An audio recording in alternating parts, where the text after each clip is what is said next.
What's he gonna do next? I don't know. Nor do I care. All that matters to me now is that I'm here.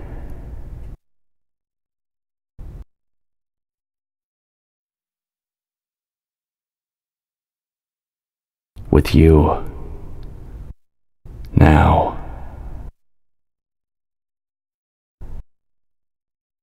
And forever.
Promotion.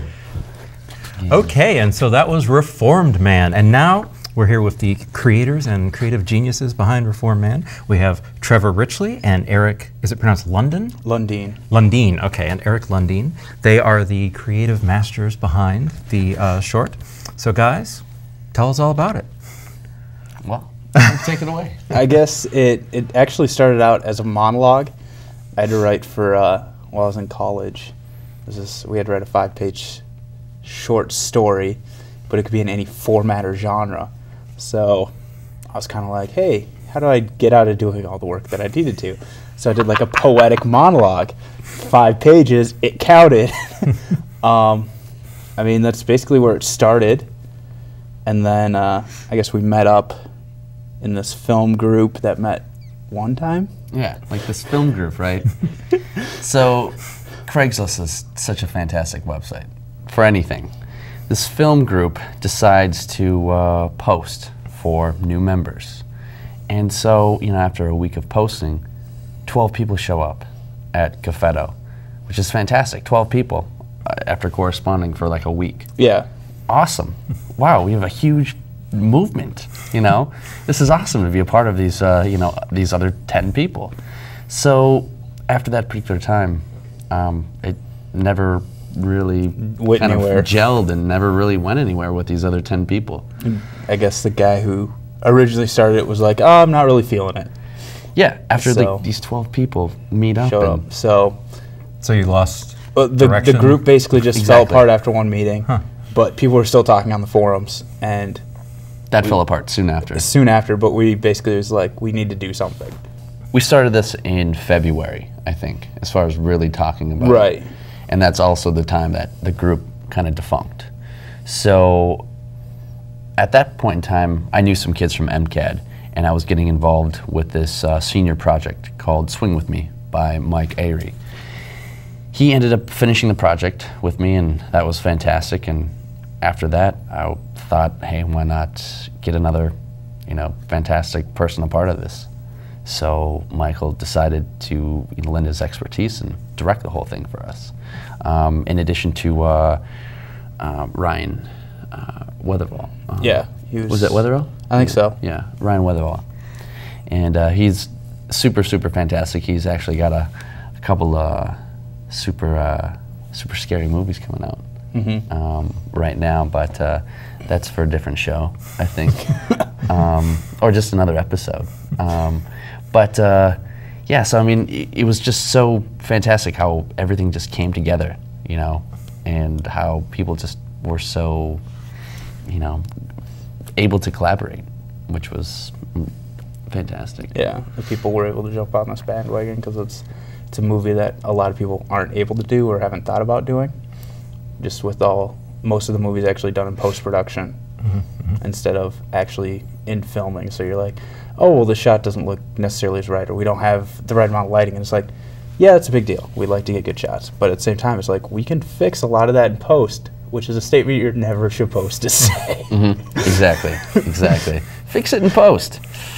Okay. All right. Yeah. Well, I think in this instance, since so much more is done in post than with a normal film, I think that's forgivable. Right. Like, it worked. Yeah, it definitely worked. So, how did you get permission to use that mansion? Well, actually, my buddy, the company that he works for, I don't think I should say the name. No. But it's on the credits.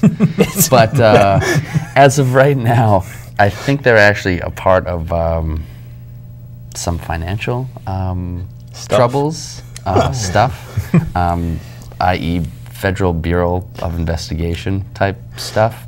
But either way, his company owns the building along with a couple other investors. And after about a month of nagging him, he finally, you know, pulled some strings, and you know, he was able to get us in there for an afternoon. And so we started at 8 in the morning, I think about 8:30, I think. About 8:30 on a Saturday, and I think we ended up wrapping up about 10:30. Yeah. So and 14 hours of going at it. Yeah. And so how many days of shooting were there? 2 days. Just 2 days. Wow. Just 2 days. And then how long was the post process? Put about 100 hours into it. Over a long stretch of time, right? Not just right away. And a lot of it's just you're sitting around waiting for the computer to just do all the rotoscoping. Like you set some presets, and you just have to wait and exporting all these shots as you want them, and then putting them back together and re-exporting the whole thing, and then I mean. Okay, so you're going to enter it in at Sundance, right? Yeah, it's already there. Oh, it's already been submitted. We submitted it. The submission, the late deadline was last Monday, I think, or Monday before. So you just squeaked it in? We did. Yeah, well, we squeaked it in there. So well, $75 worth of squeaking instead of $25. Yeah. So you have to pay more to submit. Right, like a late deadline type deal. Exactly. But I mean, is it in a certain category? Short film. Just short film. So there's no short animated or. I think there's some subcategories like that, but like when you submit your film, you just submit it within like one of 5 different things, like feature film, international, short, and then they kind of move it around. So let's talk about the other actors that were in the film. Tell us about the guy who played the murderer. He did a good job being creepy. Yeah. Yeah, he definitely did. Where did you find him? Well, Paul, I mean, Paul's he's pretty renowned as far as on the local scene. I think he is, I mean, I don't want to... He's done some local commercials and stuff like that. Yeah, as well as, I think he's done a ton of theater work. I mean, he did something with Ellen Page and Susan Sarandon called Peacock. And that's actually, I think, coming out within, I think, before year's end. Or I'm not too sure, but I don't know if he, in fact, work with them directly. But yeah, he's definitely a very established local actor. So it was fantastic to get him involved, and I was very, very excited that he was, willing to, to do this little project. But no, nice. we got the actors just same way. We just put out an ad on Craigslist and I think a couple other places.